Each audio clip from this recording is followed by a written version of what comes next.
네, 그럼 클라우드 Z는 무엇이냐면 역시 가장 기반에서는 데이터 센터가 있을 거고요. 그 데이터 센터 기반 위에 저희 판교에는 소프트웨어 쪽 POD가 들어가 있습니다. 그리고 저희는 멀티 클라우드를 지향하고 있기 때문에 IBM 소프트웨어뿐만 아니라 이제 중국 내에서는 글로벌 벤더들이 들어가기 어렵기 때문에 중국 내에서 가장 크게 이제 클라우드 사업을 하고 있는 알리바바 클라우드와도 이제 협약을 맺어서 같이 서비스를 해주고 있습니다.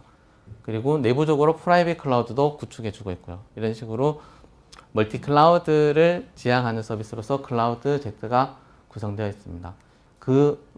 특히 이제 주력으로 물고 있는 것이 IBM 소프트웨어이기 때문에 그 소프트웨어 기반 위에 블루믹스가 올라가 있고요. 그리고 에이브릴 인공지능이 올라가 있습니다. 그 외에도 이 기반 위에 빅데이터나 IoT 서비스들을 준비하고 있고요. 이런 기반 플랫폼 위에 이제 SaaS형 형태로 ERP나 그룹웨어들이 있고 그 외에도 이 밑에 서비스들을 위한 보안 쪽이나 뭐 그런 네트워크 서비스를 위해서 서드파티 제품들이 준비되어 있습니다. 특히 이제 뭐 밑에 팜플렛에서 보셨겠던 비즈로드 쪽 이런 쪽은 이제 ERP와 그룹웨어를 이제 서비스로 이제 제공하고 있다고 보시면 될 것 같습니다. 이 모든 서비스들은 이제 클라우드이기 때문에 사용자들이 직접 들어가서 직접 가볼 필요 없고 구축하실 필요 없이 단지 웹 포탈 안에서 인터넷으로 접속해서 그런 애플리케이션을 구동시킬 수 있고 이런 하드웨어들을 직접 구성하고 아키텍처들을 만드실 수 있습니다. 네, 뭐 말이 정확하긴 했지만 그냥 간단하게 말씀드리면 클라우드는 그냥 웹을 통해서 간단하게 주문하고 구성할 수 있는 그런 기존의 하드웨어들을 굉장히 쉽게 사용할 수 있는 서비스라고 생각하시면 될 것 같습니다. 아야스 자체는 기존에 있는 뭐 실제 서버 사용할 때 개념 사용 자체는 기존에 있는 서버 사용 자체의 개념과 크게 틀리진 않습니다.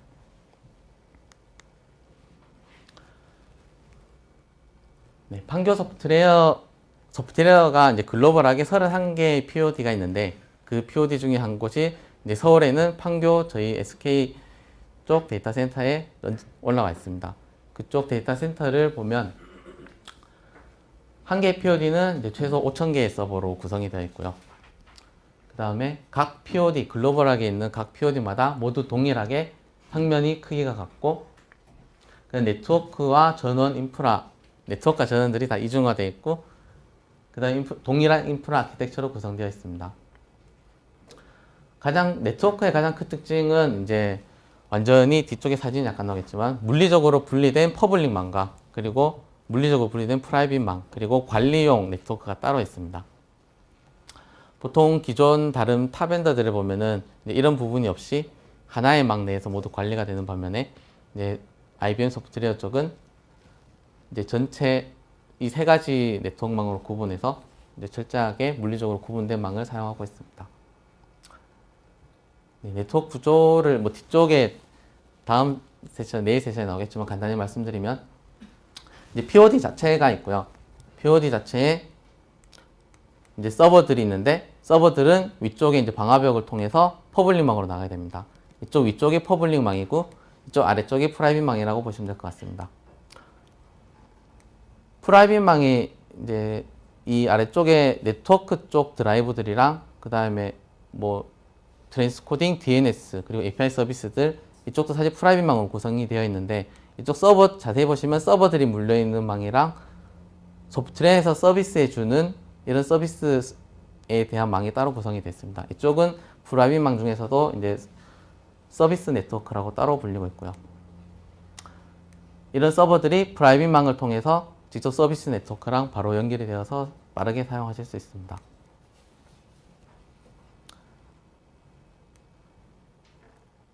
네, 그리고 이제 하시다 보면 자주 들으실 용어긴 한데 이제 퍼블릭망은 FCR이라는 프론트엔드 커스터머 라우터라는 걸 통해서 나가게 돼 있고요. 퍼블릭망은 FCR을 통해서 나가게 돼 있고 프라이빗망은 BCR이라는 백엔드 커스터머 라우터를 통해서 트래픽이 나가고 이제 서로 통신하게 돼 있습니다. 그리고 각 데이터 센터를 연결해 주는 거는 이제 DAR이라는 라우터를 통해서 이제 서로 통신하게 되어 있고요. 그리고 POD라는 개념 외에 이제 POP라는 개념이 있습니다. POP는 실제 데이터들, 서버들이 모여 있는 곳은 아니고 실제 뒤쪽에 네트워크들을 연결해 주는 그런 센터라고 보시면 될 것 같습니다. 네. 뒤쪽에 이제 판교 쪽에 혹은 각 소프트웨어 POD 쪽에 들어있는 각 서버들은 이제 본 사진과 같이 이제 구성이 되어 있고요. 보시면 파란 쪽이 이제 실제 프라이빗 라인이고 빨간 쪽이 퍼블릭 라인, 그리고 녹색 쪽이 관리 라인입니다. 각 서버의 뒤쪽에 보면 이제 두 포트씩 이중화돼서 들어가 있는 것을 보실 수 있습니다. 프라이빗과 퍼블릭은 텐지 두 라인으로 되어 있고요. 그 다음에 관리 쪽은 원지 쪽 라인으로 빠져 있습니다.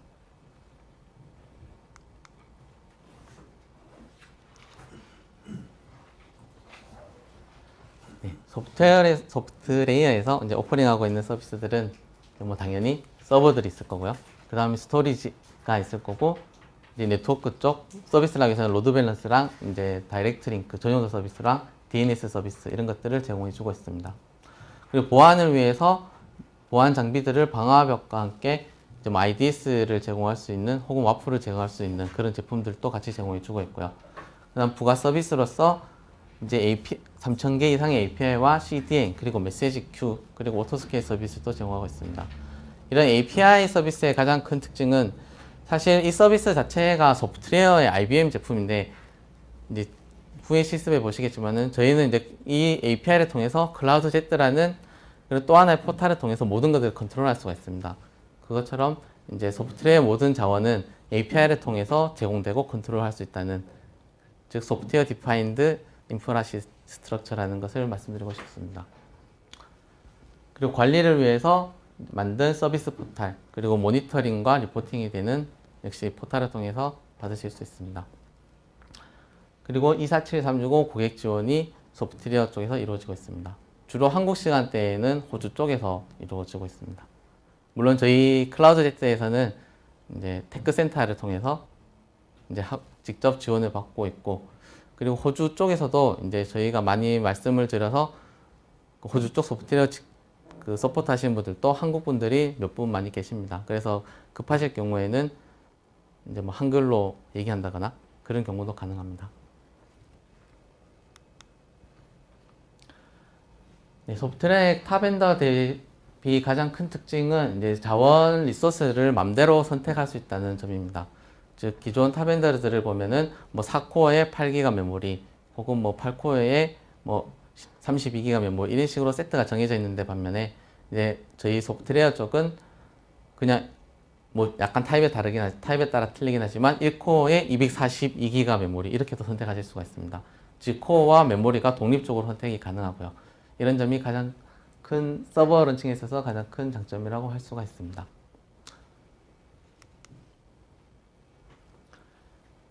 그리고 무엇보다 가장 이제 내세울 수 있는 점은 이제 베어메탈 서비스인데요. 타클라우드 밴드에서는 전혀 볼 수 없는 서비스인데, 이게 약간 애매한 점이 있어요. 클라우드인데 왜 베어메탈이 있는가, 이런 말씀을 드릴 수 있는데, 어떻게 보면 이거 베어메탈 서비스는 어떤 것이냐면 실제 물리 서버를 말씀드리는 겁니다. 실제 하드웨어 박스를 가지고 그 안에 뭐 디스크를 세팅하고 혹은 뭐 레이드 구성을 하고, 심지어 뭐 GPU 카드 같은 것도 꼽아서 뭐 GPGPU 서비스나 렌더링 서비스를 할 수 있는 실제 물리적인 장비들을 말씀드리고 있습니다. 근데 클라우드인데 왜 물리적인 장비가 들어가냐? 하지만 사용자 입장에서 보면은 이런 베어메탈, 실제적으로는 베어메탈을 주문할 수 있지만 사용자 입장에서는 VM을 주문하는 것과 버추얼 머신을 주문하는 것과 동일한 환경 내에서 제공해주고 있습니다. 그리고 버추얼 서버들과 한 네트워크에 있음으로써 전혀 그런 고성능이 필요할 때는 실제 물리적인 장비를 쓰고, GPU 고성능이 필요하다 그럼 GPU가 꼽힌 고성능 물리적인 장비를 쓰고, 그 다음에 스케일링이 필요하다, 빠른 스케일링이 필요하다 그럴 때는 VM들을 쓰고, 이렇게 베어메탈과 버추얼 서버를 같이 쓸 수 있는 환경이 구성되어 있는 이제 클라우드라고 보시면 될 것 같습니다. 그럼 베어메탈의 특징을 보면 이제 아무래도 가장 큰 특징은 직접 물리 서버이기 때문에 이제 고성능으로 나갈 수 있고, 어떤 보안적인 요구 사항으로 싱글 테넌트를 요구하는 데가 있습니다. 즉 금융 쪽이나 이런 쪽에는 이제 VM이라는 것이 이제 한 물리적인 호스트 안에 여러 개의 버추얼 머신을 띄우는 형태이기 때문에 그런 공유된 것을 쓸 수가 없어라는 그런 보안 여건 사항이 있을 수가 있습니다. 그런 경우에는 이제 저희 쪽에는 두 가지 옵션이 있는데 이제 하나는 베어메탈을 실제 서버를 하나를 구성해서 쓰는 방법이 있고 이제 버추얼 서버 중에서도 이제 싱글 테넌트와 멀티 테넌트를 구성하실 수가 있습니다. 버추얼 서버에서 싱글 테넌트는 실제 이런 물리적인 장비 하나 위에 VM을 딱 하나만 올리는 그런 서비스입니다. 대신에 그 자원들이 좀 다른 쪽에는 할당이 되지 않기 때문에 그 가격이 약간 올라가겠죠. 이런 형태로 이제 싱글 테넌트를 쓸 수 있는 방법이 두 가지가 있고요. 그 다음 베어메탈의 특징은 아무래도 이제 높은 성능이 있겠죠. 이제 최소 4코어로 제공되고 있고요. 최대 48코어로 제공되고 있습니다. 그리고 메모리는 최소 2기가에서 최대 3테라까지 지원하고 있습니다. 그래서 이제 맥스 스펙을 해보면 이제 두 개가 조합이 되겠죠. 대신에 VM의 차이를 보면은 VM은 56코어로 돼 있어서 어떻게 보면 좀 더 많은 오히려 베어메탈보다 좀 더 높은 게 아니냐라고 생각하실 수가 있긴 한데 물론 코어는 많죠 굉장히. 근데 저희 쪽 버추얼 머신의 특징은 이제 하이퍼 스레드 기준입니다. 즉 이제 베어메탈에서 실제 서버를 띄워보시면 44코어지만 이제 스레드로 보면은 하이퍼 스레드가 적용돼서 2배가 되는 거죠. 96코어가 나오게 됩니다. 그리고 램은 이제 맥스로 이제 242기가까지 돼 있고요. 대신에 버추얼 머신은 스펙은 약간 베어메탈보다 좀 낮을 수 있겠지만 이제 주문하면 이제 수분 내로 서버들이 올라오기 때문에 만약에 무슨 경품 이벤트나 시간 단위 선착순 이벤트 이런 걸 할 때 서버들을 살 수가 없잖아요. 그럴 때 경우에는 VM을 통해서 굉장히 빠르게 서비스를 런칭하실 수가 있습니다. 확장하실 수도 있고요. 네. 성능적인 면에서 이렇게 차이점이 있고 디스크의 차이를 보면 디스크 쪽은 스토리지 쪽 뒤쪽에 따로 나와 있지만 이제 베어메탈 쪽만 먼저 말씀드리면 직접 기존의 서비스를 베어메탈은 물리적인 장비이기 때문에 이제 사타나 사스나 SSD를 직접 꼽아서 사용하실 수가 있습니다. 물론 원하는 그런 여기서 제공되는 용량과 제공되는 타입에 대해서만 이제 가능하고요. 뭐 사용자가 직접 갖다 꽂고 이런 거 안 됩니다. 왜냐면은 베어메탈도 클라우드 서비스이기 때문에 이제 표준화된 서비스들이 있습니다. 그 서비스들을 모아서 사용할 수 있는 거고요. 그리고 최대 드라이브 베이는 36개까지 지원합니다. 반면에 이제 버추얼 서버 같으면 이제 로컬 스토리지로 이제 버추얼 서버긴 하지만 실제 물리 호스트가 있고 그 물리 호스트에 있는 디스크가 있습니다. 그 디스크를 할당해 쓸 수 있는 게 로컬 스토리지고요. 그 스토리지는 기본적으로 OS 영역으로 25기가 혹은 100기가를 할당해서 쓸 수 있습니다. 그리고 이제 두 번째 데이터 디스크로 이제 400기가까지 쓰실 수가 있고요. 그 다음 블록스토로지로 사용되는 이제 샌디스크가 있는데 그 샌디스크는 역시 OS 영역과 데이터 영역으로 사용할 수 있고 25기가에서 이제 최대 합쳐서 8테라까지 지원이 됩니다. 단일 디스크는 2테라까지 지원이 됩니다.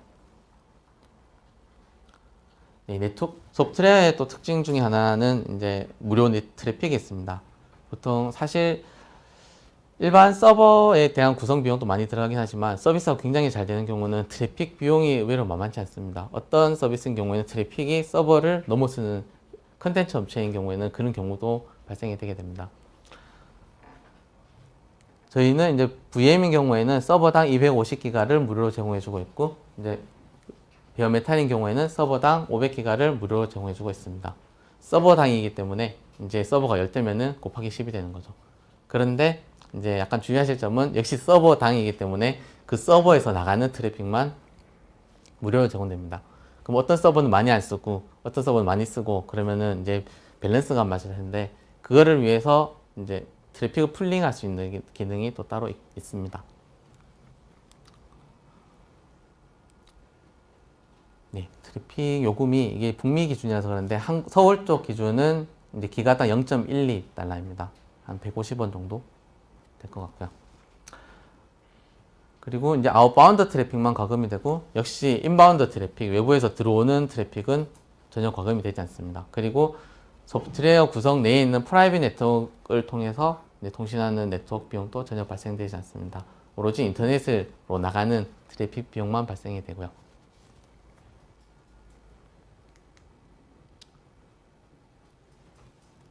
네, 그리고 다음은 이제 글로벌 데이터 센터에 대한 얘기입니다. 이제 소프트웨어는 이제 IBM 퍼블릭 클라우드는 북미 쪽이 17개, 뭐 유럽 6개, 그리고 아시아에 7개 있고, 그 중에 이제 서울 POD가 이제 작년 8월에 이제 저희가 런칭했죠.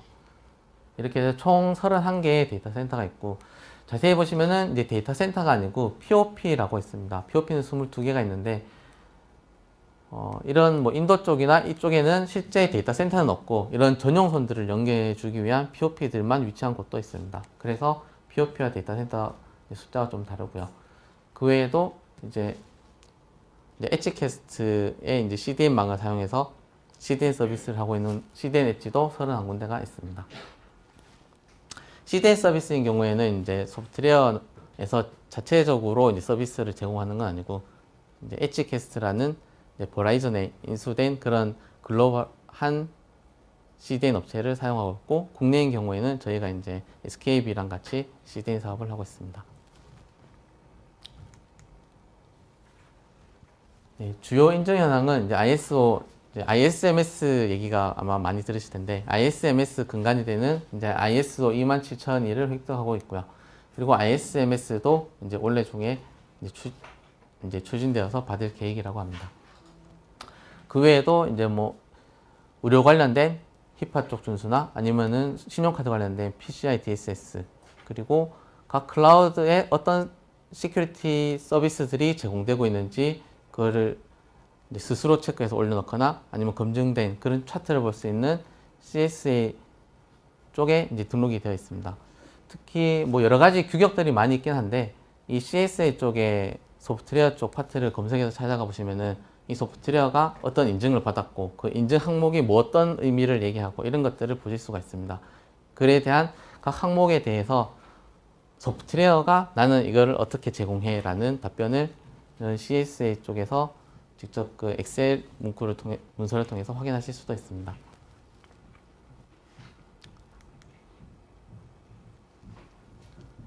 네, 그리고 좀 지루한, 앞에 이제 좀 이론적인 내용이 지루하긴 한데, 혹시 중간중간에 이제 질문사항 있으시면 그때 바로 말씀해 주셔도 되겠습니다. 네, 클라우드 제트는 앞쪽에 보신 이제 POD의 이제 구성안을 어떻게 보면 다시 보여드린 건데요.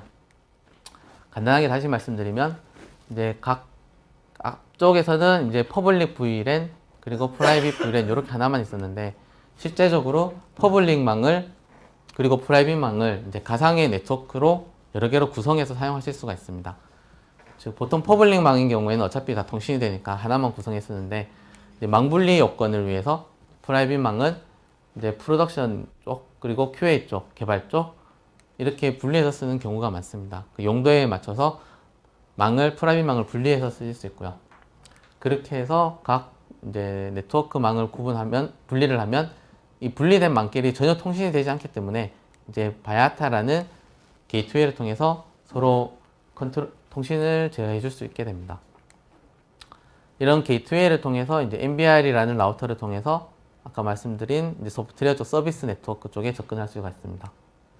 네트워크 쪽 스토리지, 블록 스토리지랑 그리고 뭐 각종 뭐 DNS 서버랑 패치 서버랑 그리고 오브젝트 스토리지 이런 쪽 서비스 네트워크를 이제 MBR을 통해서 접근하실 수가 있습니다. 약간 특징적인 거는 이제 게이트웨이가 퍼블릭 쪽에는 바야타랑 프라이빗이랑 두 개가 다 붙을 수 있습니다. 말을 약간 틀리게 한 것 같네요. 네, 바야타는 퍼블릭과 프라이빗을 모두 같이 붙을 수가 있습니다. 반면에 이제 퍼블릭 게이트웨이를 사용되는 포티게이트라는 파이어월 장비가 있습니다. 그쪽은 퍼블릭에만 붙을 수가 있습니다. 그래서 이 포티게이트와 바야타가 동시에 들어갈 수가 없습니다. 게이트웨이는 하나밖에 선정할 수가 없거든요. 아마 내일 네트워크를 하실 때 아마 그 부분을 다시 들을 수 있으실 거고요. 그 부분만 주의하시면 이제 뭐 네트워크 구성하시는 데는 사실 굉장히 심플하게 구성하실 수 있기 때문에 아키텍처를 이 기반으로 만드실 수가 있습니다.